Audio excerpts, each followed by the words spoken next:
ಓಂ ಶ್ರೀ ಪವಾಡ ಬಸವೇಶ್ವರ ದವನದ ಹುಣ್ಣಿಮೆ ಜಾತ್ರೆಯ 2ನೇ ದಿನದ ಕಾರ್ಯಕ್ರಮಗಳ ವಿವರ. ಶನಿವಾರ 4/4/2026 ಬೆಳಗ್ಗೆ 8 ಗಂಟೆಗೆ ಭಾರವಾದ ಚೀಲ ಎತ್ತುವುದು.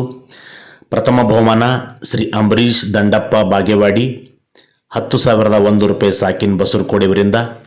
ದ್ವಿತೀಯ ಬಹುಮಾನ 5,001 ರೂಪಾಯಿ ಶ್ರೀ ಸುನೀಲ್ ಕುಮಾರ್ ಬ ಸುಳಿಬಾವಿ ಸಾಕಿನ್ ಬಸರಕೋಡಿ ಅವರಿಂದ.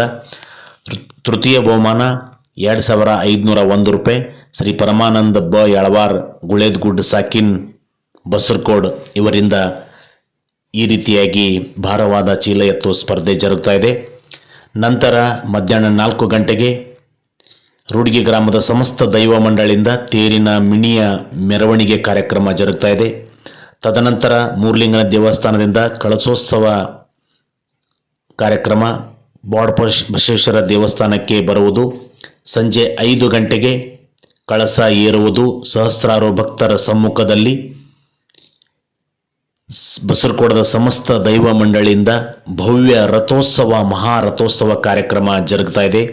ಈ ರಥೋತ್ಸವಕ್ಕೆ ಪುಷ್ಪಾಲಂಕಾರ ಸೇವೆ ದಿವಂಗತ ಶ್ರೀ ಸಂಗಪ್ಪ ಗು ತೋಟದ್ ಇವರ ಸ್ಮರಣಾರ್ಥ ತೋಟದ್ ಕುಟುಂಬದವರಿಂದ ರಥೋತ್ಸವಕ್ಕೆ ಪುಷ್ಪಾಲಂಕಾರ ಸೇವೆ ಜರುಗ್ತಾ ಇದೆ.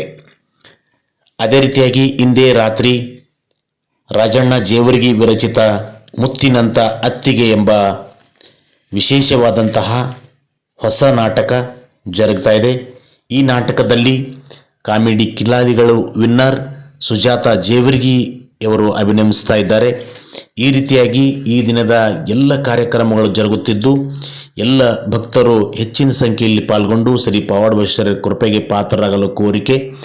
ಜೊತೆಗೆ ಇಡೀ ದಿನದ ಅನ್ನ ಸಂತರ್ಪಣೆ ಸೇವೆಯನ್ನು ಶ್ರೀಮತಿ ಮಂಗಳಾದೇವಿ ಮತ್ತು ಶ್ರೀ ಶಾಂತಗೌಡ ಚ ಬಿರಾದಾರ್ ಪ್ರಥಮ ದರ್ಜೆ ಗುತ್ತಿಗೆದಾರರು ಇವರಿಂದ ಜರುಗ್ತಾ ಇದೆ. ಹೀಗಾಗಿ ಎಲ್ಲ ಕಾರ್ಯಕ್ರಮಗಳನ್ನು 2ನೇ ದಿನದ ಕಾರ್ಯಕ್ರಮಗಳನ್ನು ಎಲ್ಲ ಭಕ್ತಾದಿಗಳು ವೀಕ್ಷಿಸಿ ಶ್ರೀ ಪವಾಡ ಬಸವೇಶ್ವರ ಕೃಪೆಗೆ ಪಾತ್ರರಾಗಲು ಕೋರಿಕೆ. ಧನ್ಯವಾದಗಳು.